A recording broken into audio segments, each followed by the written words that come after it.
TTD పాలక మండలి సభ్యుడు దర్శన్ వ్యవహారంపై బీజేపీ నేతలు ఆగ్రహం వ్యక్తం చేశారు. ఆయనను వెంటనే బోర్డు నుంచి తొలగించాలని డిమాండ్ చేస్తున్నారు. ఆయనను టీటీడీ బోర్డు సభ్యుడిగా సిఫారసు చేయడంపై కర్ణాటక ప్రభుత్వాన్ని తప్పుపడుతున్నారు. కర్ణాటక సర్కార్ అలసత్వంతోనే ఇలాంటి అపచారం జరిగిందని చెప్తున్నారు. దర్శన్ వ్యవహారంపై మరింత సమాచారం కర్నూలు నుంచి మా ప్రతినిధి ధరణి కిషోర్ అందిస్తారు.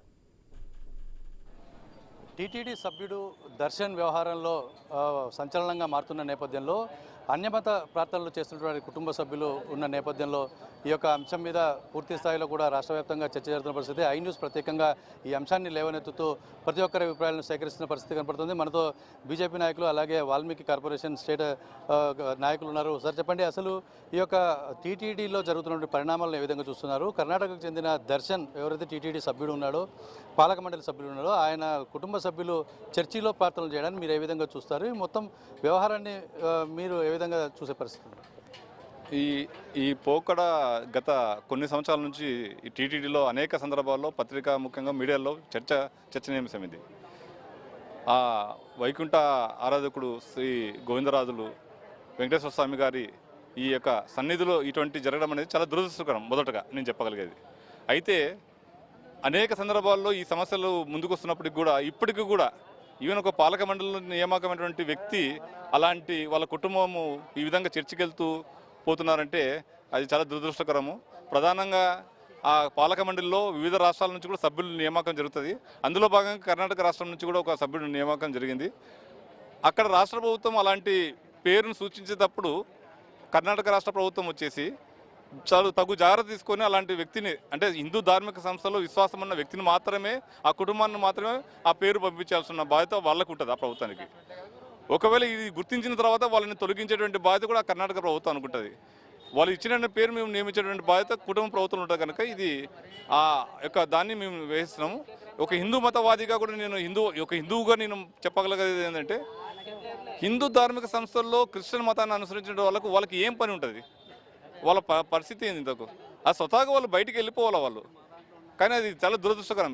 ఈ పోకడ మొత్తం రాష్ట్ర వ్యాప్తంగా అనేక గుళ్ళల్లో ముఖ్యంగా ఉద్యోగస్తులు కూడా క్రిస్టియన్ మతాన్ని అనుసరిస్తూ ఆ యొక్క ధార్మిక సంస్థల నుండి హిందూ గుళ్ళల్లో ఉద్యోగాలు చేస్తున్నారు. వాలంటరీగా సొంతంగా వాళ్ళు తప్పుకుంటే అది గౌరవం, మర్యాద ఉంటుంది. లేదంటే ప్రభుత్వం ఖచ్చితంగా, ఈ యొక్క రాష్ట్ర ప్రభుత్వం కూడా ఖచ్చితంగా దీని మీద తగు చర్య తీసుకొని వాళ్ళని తొలగించేటువంటి పరిస్థితి ఖచ్చితంగా ఉంటుందని నేను నమ్ముతున్నాను.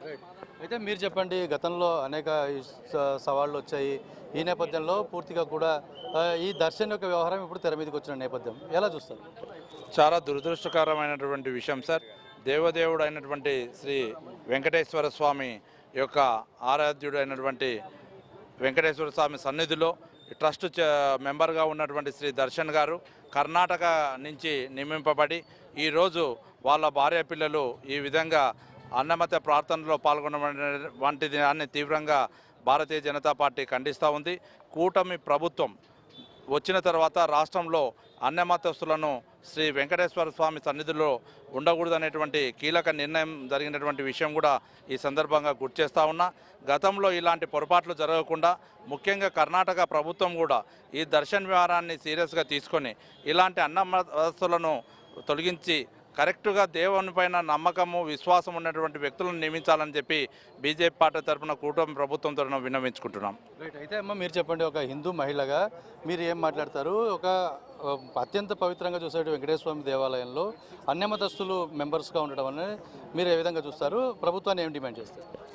ప్రభుత్వానికి ఒకటే డిమాండ్ చేస్తున్నానండి, ఇలాంటి మత ప్రచారకుల్ని మా హిందూ ధర్మంలో వాళ్ళు పాలనా వ్యవస్థకు సంబంధించినటువంటి బాధ్యతలు స్వీకరించి చర్చిలో వెళ్ళి వీళ్ళు మత ప్రచారం చేయడము ఇది చాలా బాధాకరము.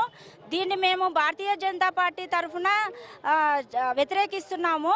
వీళ్ళు తొందరగా వీళ్ళపైన చర్య తీసుకొని వీళ్ళని ముందుకు తీసుకెళ్తున్నటువంటి రాజకీయ పార్టీలు అయితేనేమి, ఇంకా వేరే వాళ్ళు అయితేనేమి జరగకుండా అరికట్టవలసిన బాధ్యత ఎంతైనా ఉందని చెప్పి భారతీయ జనతా పార్టీ నుంచి మేము కోరుకుంటున్నాము. మీరు చెప్పండి, ముఖ్యంగా ఒక మెంబర్గా ఉండటానికి హిందూ అయి ఉండాలన్నది ఖచ్చితమైన నిబంధన ఉంది. ఎవరైనా అన్యమతస్తులు వెళ్తే కూడా డిక్లరేషన్ ఇవ్వాలి. అలాంటిది ఒక మెంబర్ని చేర్చుకోవడం ఎలా చూస్తారు?